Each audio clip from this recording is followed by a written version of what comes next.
Tapi kehebatan ikan tupai mungkin bisa ditandingi oleh ikan kikuk yang ini. Mereka tidak secepat dan sekuat ikan tupai, tapi mereka lebih mematikan daripada ikan tupai. Ini adalah boxfish, alias ikan kotak.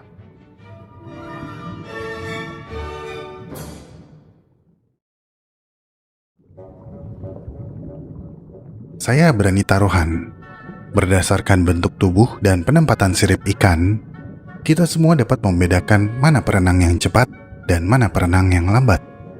Sekarang, coba bandingkan ikan tupai yang baru kita bahas dengan ikan yang ini. Ini adalah boxfish. Dengan sirip di tubuh kotak mereka, kamu pasti akan bilang kalau ikan ini adalah ikan lambat, dan mungkin akan masuk ke dalam list 10 ikan terlambat di dunia versi Watch Mojo. Jika diasumsikan sifat hidrodinamik boxfish sebanding dengan mobil berbentuk persegi atau SUV, tipe kendaraan yang mampu membawa muatan lebih tapi tidak secepat dan selincah sedan. Tapi anggapan ini salah besar. Boxfish adalah perenang yang cepat, stabil, dan memiliki kemampuan manuver yang luar biasa, sehingga menginspirasi para desainer dalam mempertimbangkan faktor aerodinamis pada rancangan mereka. Ahli biologi di Old Dominion University di Norfolk, Virginia, yang dipimpin oleh Ian K. Bartol telah membuktikan betapa terbatasnya intuisi manusia. Dalam penelitiannya, tim menemukan bahwa boxfish memang terkesan lamban, tapi mereka bisa meluncur melintasi karang dengan kecepatan hingga 6 kali panjang tubuh mereka per detik. Kecepatan yang mengesankan menurut standar apapun. Selain itu, tim peneliti berhasil memvisualisasikan aliran air di sekitar ikan dengan menempatkan manik-manik atau glitter yang mengapung secara netral di dalam air dan memfilmkan manik-manik tersebut saat melewati model boxfish dari plastik. Mereka menemukan bahwa drag atau gaya hambat tubuh boxfish ternyata sangat rendah, tidak seperti yang dibayangkan. Sifat hidrodinamik tersebut cukup membingungkan, karena sirip punggung dan sirip dubur yang berfungsi mendorong ikan berada jauh dari poros tengah tubuhnya. Namun ikan ini mampu berenang dalam jalur lurus tanpa bergoyang ke atas dan ke bawah. Hal ini tampaknya memerlukan koordinasi sempurna antara dua sirip yang bentuk dan ukurannya yang sangat berbeda, dan ini memberikan stabilitas tanpa memperlambat laju renang sedikit pun. Pak Ian dan rekan-rekan juga menemukan bahwa rahasia stabilitas dinamis yang dimiliki boxfish terletak pada keel atau lunas yang membentuk tepi kotak pada tubuh mereka.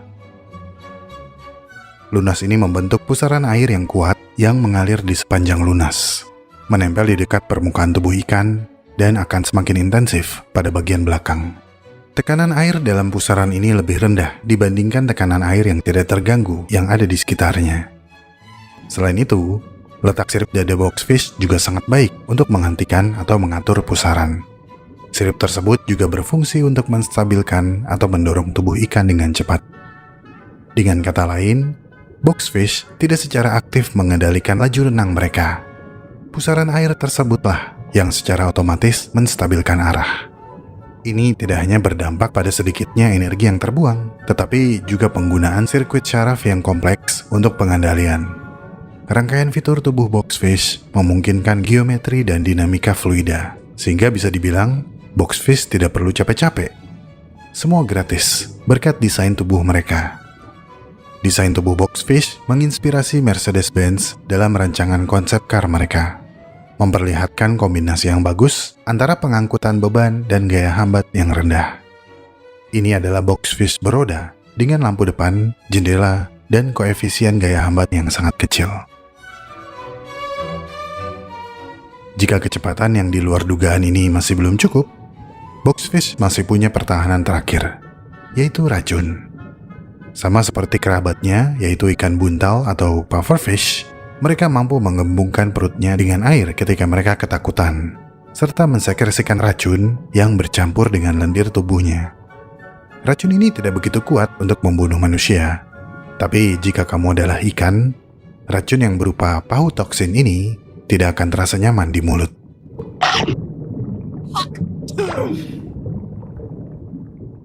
Tapi jika menggembung dan beracun masih belum cukup, Ada lagi kerabat boxfish dan pufferfish yang melengkapi pertahanan mereka dengan duri tajam yang akan berdiri ketika mereka menggembung.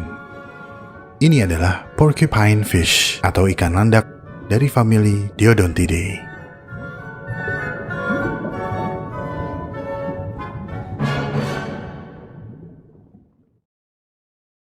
Porcupine fish atau ikan landak pertama kali dideskripsikan sebagai Diodon hystrix oleh Carl Linnaeus pada tahun 1758.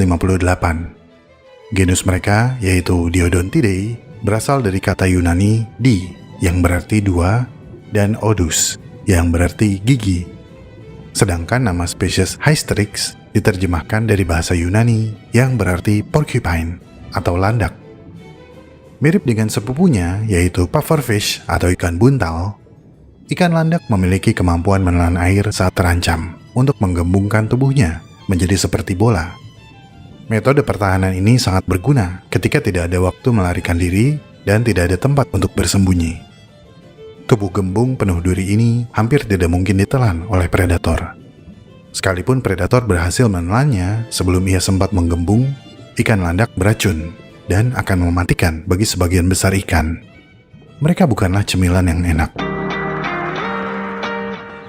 Ikan landak ini bentuknya tidak jauh berbeda dengan kerabatnya, yaitu ikan buntal.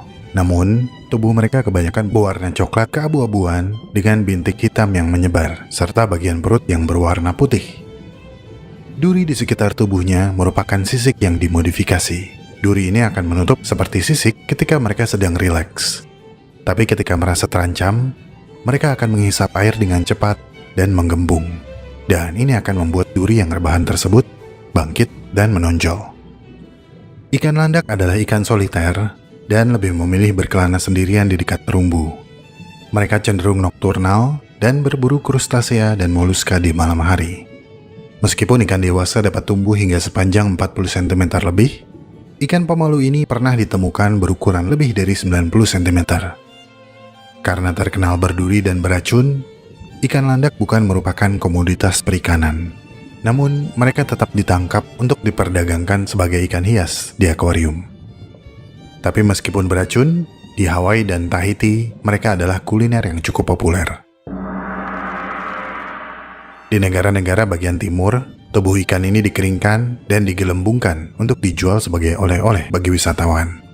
Sementara di Kepulauan Pasifik, tubuh kering mereka digunakan sebagai helm perang. Seperti ikan buntal, ikan landak juga merupakan spesies yang tersebar luas.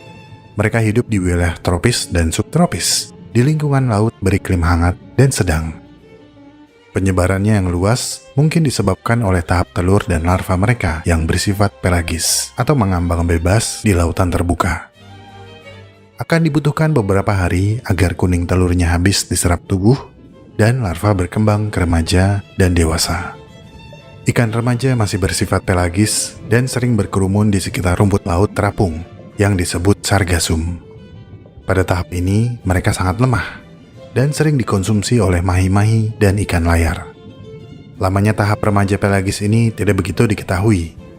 Tapi pada akhirnya, ikan-ikan muda akan berpindah ke perairan dangkal dan bertransformasi menjadi dewasa.